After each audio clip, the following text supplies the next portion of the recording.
Okay. सो hi everyone, कैसे हो आप सब। और इस वीडियो में अपन डिस्कस करेंगे गेट डीए 2025 का एक क्वेश्चन जो नेव बेस एल्गोरिथम के ऊपर बेस्ड है। ठीक है। सो शुरू करते हैं। तो इस वीडियो को शुरू करने से पहले एक बार सब इस क्वेश्चन को पढ़ लो, फिर अपन क्वेश्चन शुरू करेंगे। वीडियो को पॉज करो और क्वेश्चन को पढ़ लो। ठीक है। ओके। सो क्या क्वेश्चन है, द नेव बेस एल्गोरिदम या the naive Bayes classifier is use to solve a two class classification problem with class labels y1 coma y2। ठीक है ना, जो क्लास लेबल्स हैं, जो आउटपुट फीचर है अपना, उसकी पॉसिबल वैल्यू जैसे अपन 0 1 करते हैं, 1 -1 करते हैं, उसी तरीके से जो लेबल्स हैं वो y1 कोमा y2 है। Suppose the prior probabilities are probability of y1 is equal to 1/3 and probability of y2 is equal to 2/3। Assuming a discrete feature space with ये probability is given है, probability of x given y1 is equal to 3/4 and probability of x given y2 is equal to 1/4 for a specific feature vector x या for a given feature vector x the probability of misclassifying x is. ठीक है। तो जब भी अपन naive Bayes algorithm लगाते हैं तो अपन for a given x है ना, जो इनपुट फीचर की जो वैल्यूज है, फॉर ए गिवन एक्स जो वैल्यूज है उनके लिए अपन वाई की जो क्लास है वो बताते हैं कि वाई वन, जैसे यहाँ पे दो लेबल है वाई वन और वाई टू, तो वाई वन होगा या वाई टू होगा। ठीक है। तो देखो ध्यान से समझो बात को। यहाँ पे पूछा गया था प्रोबेबिलिटी ऑफ मिसक्लासिफाइंग एक्स। ठीक है। 1 second. So probability of misclassifying है ना, so probability of misclassifying x है ना, तो probability of misclassification for this given x है कि नहीं, फॉर दिस गिवन एक्स, ये तो गिवन है, ये तो फिक्स है, जो फीचर वेक्टर है ये फिक्स है, ये एक्स की वैल्यूज फिक्स है। तो मुझे एक बात बताओ यार, अगर ऐसा है तो क्या मैं इसको ऐसे लिख सकता हूं, ऐसा लिख सकता हूं। अपने को निकालना है इस नेव बेस क्लासिफायर से, ये जो नेव बेस क्लासिफायर है उसके लिए, उस नेव बेस क्लासिफायर के लिए for given x probability of misclassification क्या है। क्या मैं उसको ऐसा लिख सकता हूं, equal to 1 minus probability of for this given x correct classification, है कि नहीं। ठीक है। अच्छा एक बात देखो, जो अपन नेव बेस एल्गोरिथम के अंदर करते हैं, ये जो प्रोबेबिलिटी ऑफ करेक्ट ये निकालना है अपने को, probability of correct classification given x. Naive Bayes algorithm के अंदर अपन करते क्या है, ध्यान समझना। फॉर गिवन एक्स अपन क्या करते हैं बताओ, फॉर गिवन एक्स अगर लेट सपोज वाई दो वैल्यू ले रहा है, वाई वन और वाई टू, तो अगर वाई वन की होने की प्रोबेबिलिटी वाई टू से ज्यादा है फॉर गिवन एक्स है ना, तो अपन क्या बोलते हैं, अपन क्या प्रेडिक्ट करते हैं, अपन प्रेडिक्ट करते हैं वाई हेड, क्या प्रेडिक्ट करते हैं for this given x y one. अगर इसके अपोजिट होता है, लेस देन होता है, तो अपन क्या प्रेडिक्ट करते हैं बताओ, वाई टू। ये लेबल प्रेडिक्ट करते हैं अपन, है ना, फॉर दिस गिवन एक्स। अच्छा पहले तो अपन एक काम करते हैं, ये वैल्यूज इन दोनों की निकाल लेते हैं। ये दोनों वैल्यूज जो हैं वो अपन निकालते हैं, probability of y equal to y one given x और probability of y equal to y two given x. देखो ध्यान से समझो, जब भी इस तरह की प्रॉब्लम एग्जाम में आई, तुम्हारे सामने आया probability of misclassification given x, तो अपन कह सकते हैं कि 1 minus probability of correct classification given x. तो नेव बेस क्लासिफायर के लिए ध्यान समझना, नेव बेस क्लासिफायर के लिए for this given x correct classification की क्या प्रोबेबिलिटी होगी। तो क्या मैं वो कह सकता हूं क्या, जिस for this given x naive Bayes, let suppose अगर y1 की ये जो प्रोबेबिलिटी है, ये जो पोस्टर प्रोबेबिलिटी अपन बोलते हैं, अगर ये ज्यादा है तो y हैट अपन प्रेडिक्ट कर देते हैं y1। तो ये वाली जो वैल्यू लेट सपोज इसके मान लो कि 70% है ना, ये 70% है, 30% है, तो अपन ये प्रेडिक्ट कर दिया कि y हैट इक्वल टू, या जो एल्गोरिथम है उसने प्रेडिक्ट कर दिया 70% चांस।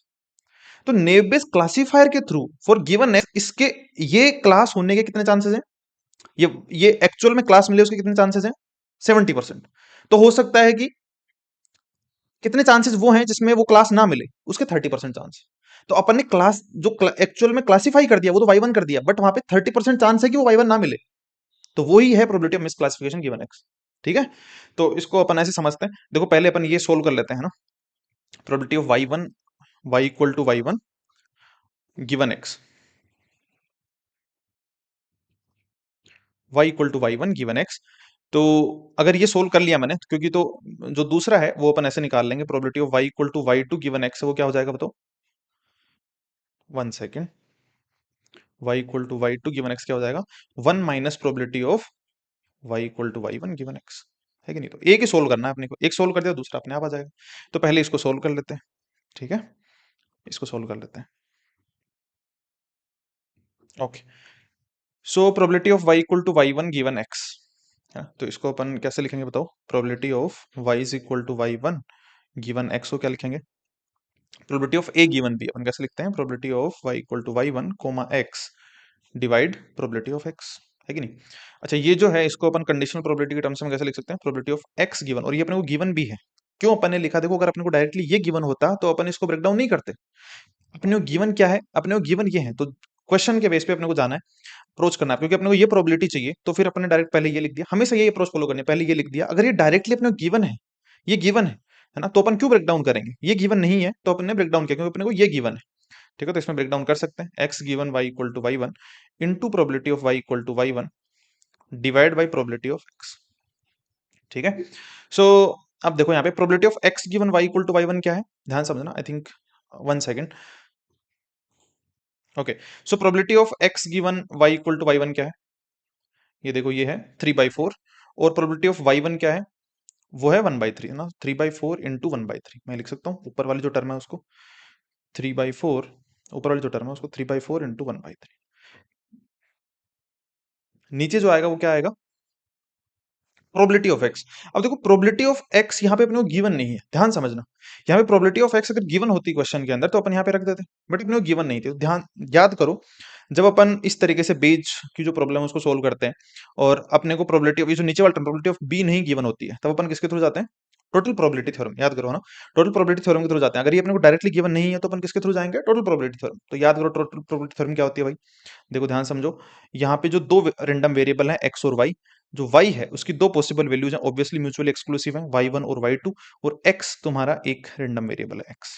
ठीक है, सो अगर मैं प्रोबेबिलिटी ऑफ एक्स को लिखना चाहूं तो मैं क्या लिख सकता हूँ, प्रोबेबिलिटी ऑफ एक्स, है ना, मार्जिनल प्रोबेबिलिटी की तरह क्या लिख सकते हैं अपन, है ना, ऐसे ही करते हैं जो डिराइव करते हैं अपन टोटल प्रोबेबिलिटी थ्योरम को, अपन इसी तरीके से करते हैं, probability of x comma y की सारी पॉसिबल वैल्यूज के लिए ना, यही होती है marginal probability, y equal to y one plus probability of x comma y equal to y to.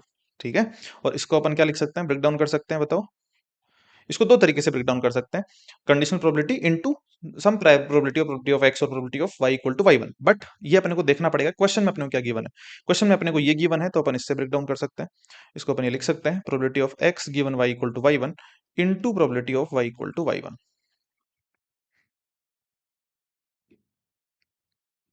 Plus, है ना, ये वाली जो टर्म है इसको अपन क्या लिख सकते हैं, probability of x given y equal to y two into probability of y equal to y two, simple. बस ये अपने को गिवन है, बताओ, ये सब गिवन है वैल्यूज, यहाँ पे अपन रख देंगे, यहाँ पे रख देंगे अपन, तो यहाँ पे रखते हैं, ऊपर वाली टर्म है वो तो हो जाएगी 3/4 इंटू 1/3, और ये वाली टर्म हो जाएगी 3/4 इंटू 1/3 प्लस, है ना, probability of x given y equal to y two क्या है, ये है 1/4 और ये हो जाएगा 2/3, तो 1/4 इंटू 2/3। ठीक है, सो नीचे देखो, 1 सेकेंड, 2/3, ठीक है, तो नीचे वाली जो टर्म है देखो ये है 12, है ना, ये 12 सब में कॉमन आ रहा है तो ये अपन हटा देंगे, यहाँ पे 12 आ रहा है कॉमन, तो ऊपर क्या बचेगा 3 डिवाइड बाई यहाँ पे 3 + 2 कितना हो जाएगा 5। ठीक है, तो क्या आंसर आ गया अपना, प्रोबेबिलिटी, आंसर नहीं आया अभी, probability of x, probability of y is equal to y one given x। ठीक है, तो for a given specific vector feature vector x, y के y1 होने की क्या प्रोबेबिलिटी बता दी अपने एल्गोरिथम ने, 3/5, तो अपने को पता है कि y equal to y two अपन कैसे निकाल लेंगे, 1 से माइनस कर देंगे तो वो हो गया 2/5। अब अपने को साफ साफ दिख रहा है कि ये जो पोस्टर प्रोबेबिलिटी है वो ज्यादा है, अगर ये ज्यादा है तो अपन क्या प्रेडिक्ट कर देंगे भाई, अपन प्रेडिक्ट कर देंगे y1। ठीक है, ध्यान से समझो, ये अपन प्रेडिक्ट कर देंगे, for given specific vector y, अपनी जो एल्गोरिदम है नेव बेस क्लासीफायर, जो नेव बेस एल्गोरिदम है वो ये बता रही है कि फॉर गिवन एक्स, वाई के वाई वन होने के, वाई वन वो बता रही है, उसने प्रेडिक्ट कर दिया कि y equal to y one होगा, बट अपन उस एल्गोरिदम ये भी बता रही है कि उसके 60% चांस है, सिर्फ 40% चांस हो सकता है कि वाई एक्चुअल में वाई वन ना हो। ठीक है, तो यही हो गई अपनी प्रोबेबिलिटी ऑफ मिसक्लासिफिकेशन, है ना, तो मैं क्या कह सकता हूं कि यहाँ पे 60% या 0.6 जो है वो चांसेस हैं कि वाई हेड जो है वो वाई वन हो। ठीक है, बट 0.4 चांसेस वो भी हैं कि एक्चुअल में वाई वन ना हो, तो अपन जो एल्गोरिथम है उसने तो वाई वन बता दिया, बट वो बताया विद 60% प्रोबेबिलिटी। ठीक है, तो वाई वन एक्चुअल में ना हो उसके क्या चांसेस हैं, 0.4। ठीक है, तो यही हो गया, सो 1 माइनस जो probability of correct classification given x था, करेक्ट गिवन एक्स, तो ये हो गया, बताओ क्या होगा, 0.6। ठीक है, 0.4, क्योंकि अपनी जो एल्गोरिथम है वो प्रेडिक्ट कर रही है वाई वन विद 60% चांसेस। ठीक है ना, ये अपने को जानने की जरूरत है, कितना है 60%, तो वाई हेड के y1 होने के, है ना, प्रेडिक्ट अपन ने y1 कर दिया, वो एक्चुअल में कुछ भी हो सकता है, y1 भी हो सकता है, y2 हो सकता है, बट जो प्रेडिक्ट किया अपन ने y1, उसके चांसेस 60% ही हैं, 40% वो y2 भी हो सकता है भाई, y1 ना हो, है कि नहीं? तो 1 माइनस 0.6 इज इक्वल टू 0.4, 0.4 इस क्वेश्चन का आंसर होगा, ठीक है? So the probability of miss classifying x is 0.4, ठीक है? तो कभी भी अगर probability of miss classifying x पूछा जाए तुमसे, probability of miss classifying x तुमसे पूछा जाए, let suppose probability of miss classifying x तुमसे, गिवन x है ना, ये पूछा जाए तुमसे, तो